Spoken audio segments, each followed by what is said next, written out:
آج ہم پڑھیں گے کلاس 9 کی اردو سبق نمبر 10 لڑی میں پروئے ہوئے منظر۔ سوال نمبر 1 ہے، درست جواب کا انتخاب کریں۔ مصنف کو بالا حصار سے نیچے آنے کے بعد ایک پتھر پر لکھا نظر آیا۔ درست جواب ہے شاہراہ پاکستان۔ نمبر 2، وادی پشاور نظر آ رہی تھی۔ جواب ہے سرسبز۔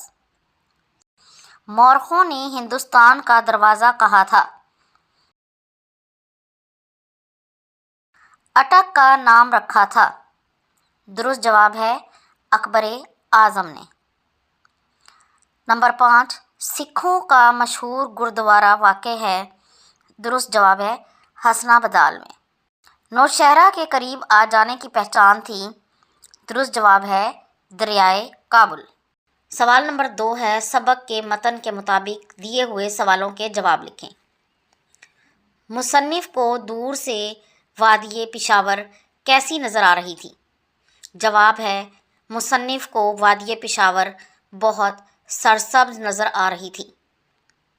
محمود غزنوی نے راجہ جے پال کو کس جگہ شکست دی تھی؟ درست جواب ہے محمود غزنوی نے راجہ جے پال کو ہنڈ کے مقام پر شکست دی تھی۔ اٹک کا قلعہ کس دریا کے کنارے بنایا گیا تھا؟ اٹک کا قلعہ دریائے سندھ کے کنارے بنایا گیا تھا۔ وہ کون سا بادشاہ تھا جسے جگہوں کے نام رکھنے کا بڑا شوق تھا؟ جواب ہے بادشاہ اکبر کو جگہوں کے نام رکھنے کا بڑا شوق تھا۔ مورخین کے نزدیک لاہور سے کابل جانے والی شاہراہ پر حسین ترین منزل کون سی ہے؟ مورخین کے نزدیک لاہور سے کابل جانے والی شاہراہ پر حسین ترین منزل حسنہ بدال ہے۔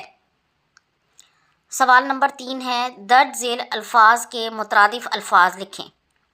پتھر، سنگ، حیرت، حیرانی، دلچسپ، دل پذیر، شوق، لگن، آبادیاں، بستیاں، حدود، سرحد۔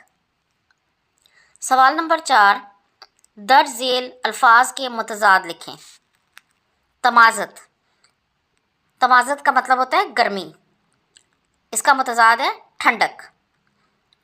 گمنام، نامور، شاہانہ، فقیرانہ، اول و ذکر، آخر و ذکر، قدیم، جدید، داخل، خارج۔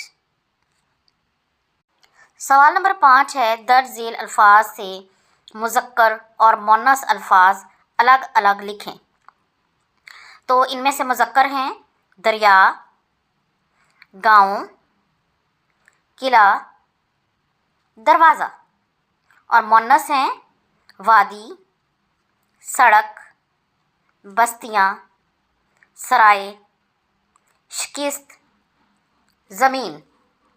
اس کے بعد متشابہ الفاظ کی تعریف وغیرہ دی گئی ہے، اسے آپ خود غور سے پڑھ لیں اور سمجھ لیں۔ ہم اس کا سوال حل کرتے ہیں۔ متشابہ الفاظ میں جزو الف اور جزو بے کے الفاظ کے معنی لکھیں۔ ادا کرنا، ادا کرنا، دینا، ادا طرز یا ڈھنگ، عرض گزارش اور دوسرے عرض کا مطلب ہے چوڑائی، کل آنے والا دن اور دوسرے کل کا مطلب ہے مشین، آب پانی اور دوسرے آب کا مطلب ہے چمک، زمانہ دور اور دوسرا زمانہ کا مطلب ہے گردش، رقم لکھنا اور دوسری رقم کا مطلب ہے روپیہ پیسہ، ہار بار، بار کا مطلب ہے دفعہ اور دوسرے بار کا مطلب ہے وقفہ۔ اب الفاظ کے معنی لکھتے ہیں۔ در دروازہ، در موتی، ملک فرشتے،